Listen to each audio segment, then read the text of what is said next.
Muy buenas noches, les presento la clase correspondiente a la semana 14 para los estudiantes del segundo nivel medio de la jornada de la noche.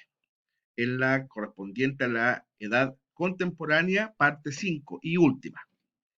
En esta oportunidad vamos a estudiar la última fase de la Guerra Fría, especialmente lo relacionado con la unificación alemana, el fin del mundo bipolar, la revolución tecnológica, el surgimiento del Internet, y lo que tiene que ver con las últimas décadas del siglo XX.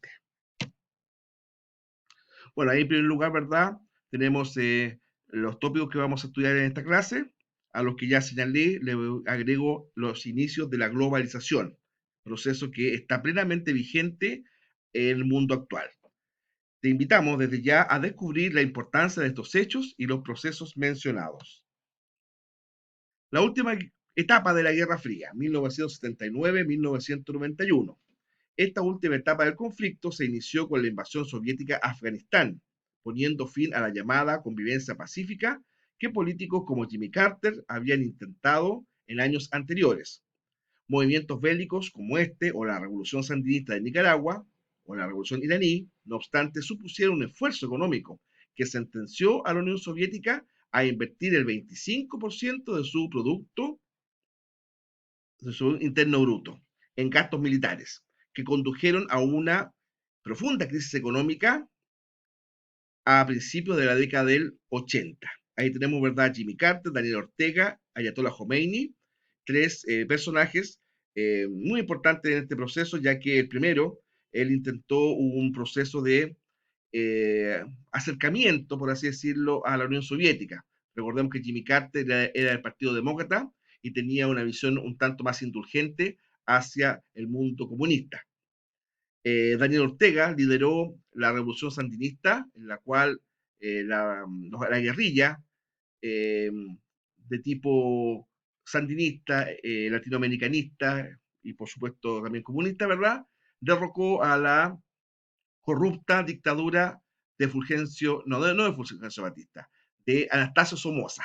Ahí hice la asociación mental ya por el dictador cubano, de Anastasio Somoza en Nicaragua. Bueno, eh, esta revolución sandinista, para muchos en su momento dado, eh, como que podría haber sido una segunda revolución cubana. Los hechos posteriores demostraron que no fue así, el proceso nunca fue igual, digamos, pero ciertamente llenó de frescura a los movimientos revolucionarios de corte izquierdista de América. Bueno, y también tenemos ahí a Ayatollah Khomeini, líder de la revolución islámica, en contra del gobierno monárquico, también bastante decadente, del Shah o emperador eh, iraní Mohammad Reza Pahlavi, ¿ya? Ellos tenían el título de Shah, S-H-A, Shah. Bueno, Ayatollah Khomeini y otros grupos, ¿verdad?, de tipo islámico, ellos se alzaron en armas contra el gobierno monárquico y finalmente instauraron hasta el día de hoy un Estado islámico de tipo chiita, es decir, una versión bastante más radical del islamismo. Ahora, a fines de la década del 70, comienzo de los 80, se empezó a producir una situación que la historiografía la denomina como el mundo o la finalización del mundo bipolar.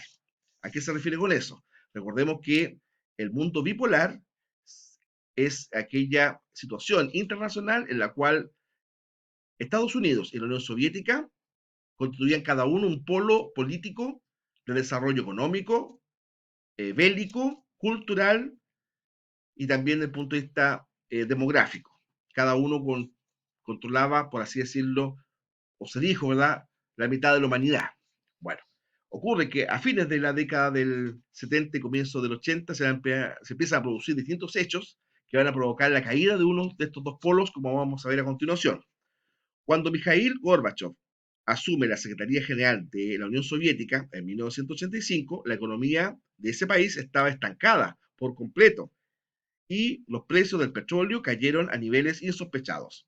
Eso le obligó a emprender una serie de reformas que en 1987 se anunciaron más profundas bajo el nombre de perestroika. Eso significa reestructuración. ¿Ya? Recordemos que la Unión Soviética se basaba en un modelo centralizado en donde la propiedad privada no existía y todos los medios de producción estaban en manos del Estado. Y al mismo tiempo se le sumó un proceso también denominado Glasnost, que quiere decir transparencia, en la cual fundamentalmente este proceso implicaba una apertura y descongelamiento de las relaciones entre las potencias mundiales, ¿ya? Y con el mundo occidental en general. Esto con la esperanza, ¿no es cierto?, de los líderes soviéticos, especialmente de Gorbachev, de ayudar a la Unión Soviética a salir de la enorme crisis que estaba sumida. Así se dio inicio a un proceso de negociaciones que culminó en 1989 con la proclama de Ronald Reagan y Gorbachev en la cumbre de Malta. En esta isla del Mediterráneo se juntaron, ¿verdad?, estos dos líderes, Reagan por parte de Estados Unidos, Gorbachev por parte de la Unión Soviética, y ellos proclaman el fin de la Guerra Fría. Si bien es cierto, eso no se verificó de inmediato, pero ya era un gran avance, ¿verdad?, que los líderes mundiales proclamaron esta situación que se arrastraba desde 1950 aproximadamente, ¿verdad?, que estaba llegando a su fin. Ese mismo año se derrumbó el muro de Berlín y al año siguiente se firmó la reunificación alemana, mientras que la Unión Soviética se preocupaba cada vez más por su propia sobrevivencia. La Unión Soviética ya no tenía como prioridad apoyar a gobiernos afines, sino que asegurar su propia vida como Estado. El 25 de diciembre de 1991, luego de un intento de golpe de Estado y con numerosas repúblicas clamando por su independencia del sistema soviético, la Unión Soviética es disuelta totalmente y los últimos restos de la Guerra Fría sepultados por un triunfo del capitalismo. En Rusia asume como presidente Boris Yeltsin. Bueno, ahí tenemos, ¿verdad?, tres importantes líderes de esa época: Ronald Reagan, el número uno; el número dos, Mikhail Gorbachev, líder soviético que a pesar de su origen comunista, estableció estas reformas que darían como resultado el fin de la Unión Soviética, y Boris Yeltsin, primer presidente de Rusia elegido de forma democrática de la historia. Recordemos que Rusia originalmente era una monarquía, ¿verdad? Y después un totalitarismo, ¿no? Por tanto, Yeltsin asume ese rol histórico de ser el primer presidente elegido democráticamente por Rusia. Un ícono, pero sumamente importante del fin del mundo bipolar fue la reunificación alemana. El término reunificación alemana se refiere a los cambios políticos y sociales acontecidos durante 1989 y 1990, que concluyeron en la adhesión de la antigua República Democrática Alemana, RDA, bajo la jurisdicción de la República Federal de Alemania, RFA. El proceso dio como resultado una sola Alemania, ¿ya? Existían dos estados ya alemanes, uno heredero de la zona de influencia de Inglaterra, Francia y Estados Unidos, y el otro, eso era la República Federal Alemana, y el otro, ¿verdad?, la RDA o República Democrática Alemana, bastante paradójico el nombre, ¿no es cierto? Bueno, este estado era el heredero, ¿verdad?, de la zona de ocupación o de influencia soviética. Las reformas políticas y económicas impulsadas por el presidente de la Unión Soviética, Mikhail Gorbachev, y la transición democrática en otros países de Europa Oriental tuvieron como consecuencia indirecta el éxodo migratorio hacia la República Federal Alemana a través de Checoslovaquia y Hungría, y la posterior inestabilidad social de la República Democrática Alemana. Estos eventos forzaron la dimisión del Politburó del Partido Socialista Unificado, que fue ilegalizado. O sea, el Partido Socialista Unificado, que es como el sinónimo del Partido Comunista Alemán, ¿verdad?, se declaró ilegal en la República Democrática Alemana. Por lo tanto, obviamente, eso fue la antesala directa del fin de la Alemania comunista.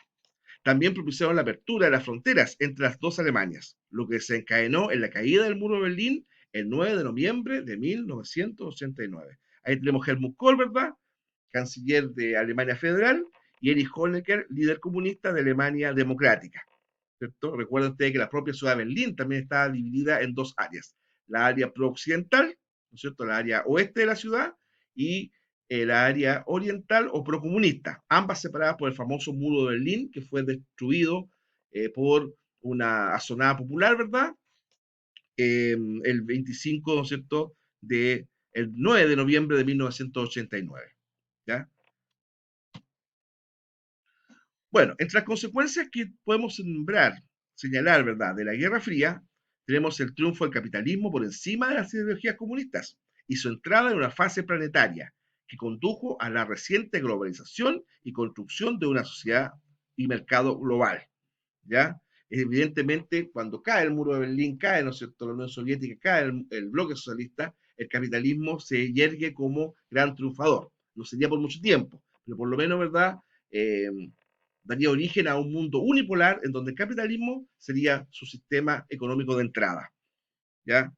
También otro elemento clave, ¿no es cierto?, de este fin del mundo bipolar y que dio origen, ¿no es cierto?, a las últimas décadas del siglo XX, fue una escalada tecnológica empujada por la competitividad en los campos de la ingeniería y de la propaganda.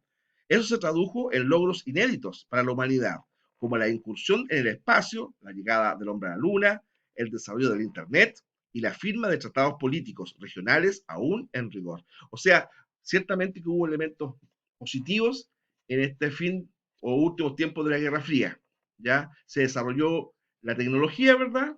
Los medios de comunicación, la informática, y si hay algo que hasta el día de hoy es lejos el hallazgo más importante de esta situación, fue el surgimiento del Internet, que esto se originó en el Departamento de Defensa estadounidense.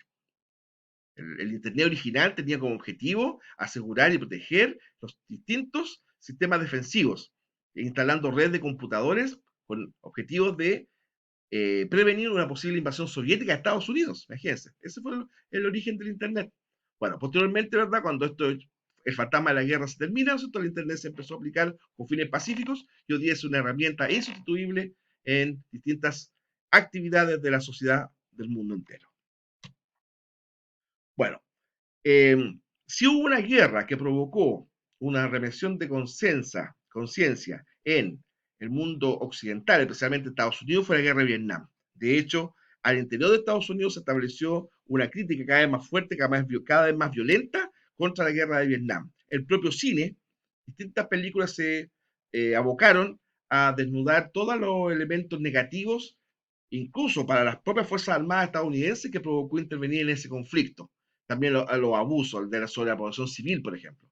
Bueno, películas como Pelotón, Nacido el 4 de julio, Nacido para matar, estoy pensando en La colina, Batallón 21, etc. Son muchas películas de Estados Unidos en que abordan el proceso de Vietnam de manera crítica. ¿Ya? Una guerra que muy malos recuerdos dejó entre la propia población estadounidense y los veteranos de guerra.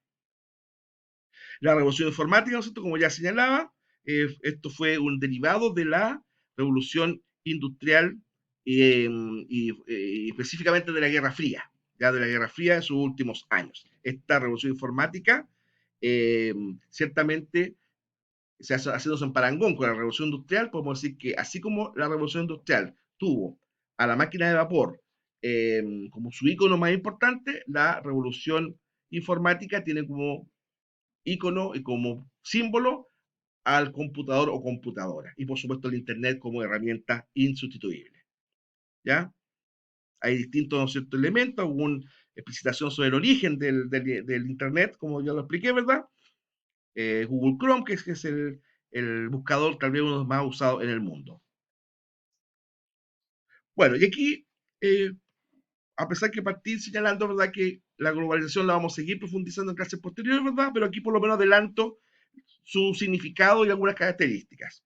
Dice la globalización es un proceso económico, tecnológico, político y social a escala mundial que consiste en la creciente comunicación e interdependencia entre los distintos países del mundo, uniendo sus mercados sociales a través de una serie de transformaciones sociales y políticas que les brindan carácter global. Es decir, la globalización se establece, ¿verdad?, un punto muy importante de eh, unión entre distintos mercados desde el punto de vista mundial. Bueno, en esta oportunidad también he querido referirme brevemente a la guía de trabajo que ustedes tienen que realizar. De la primera pregunta hasta la 9 se relaciona fundamentalmente con selección múltiple, basándose fundamentalmente en las diapositivas que acabo yo de explicar a grandes rasgos. La última pregunta, ya que hay algo como 2 romanos, ¿verdad? Yo les invito a hacer una línea de tiempo, ¿cierto? Pero no solamente basándome en la clase de hoy, sino que en todo el proceso de Guerra Fría, a partir de 1950 a 1980. Yo les pido que ahí, en la línea de tiempo, ustedes establezcan o puedan establecer por lo menos 4 hechos de cada década, hechos relacionados con la Guerra Fría, ¿ya? Así que éxito en la tarea, ¿verdad? Mi nombre es César Calderón, soy profesor de Estado en Historia y Geografía y gusto en saludarles.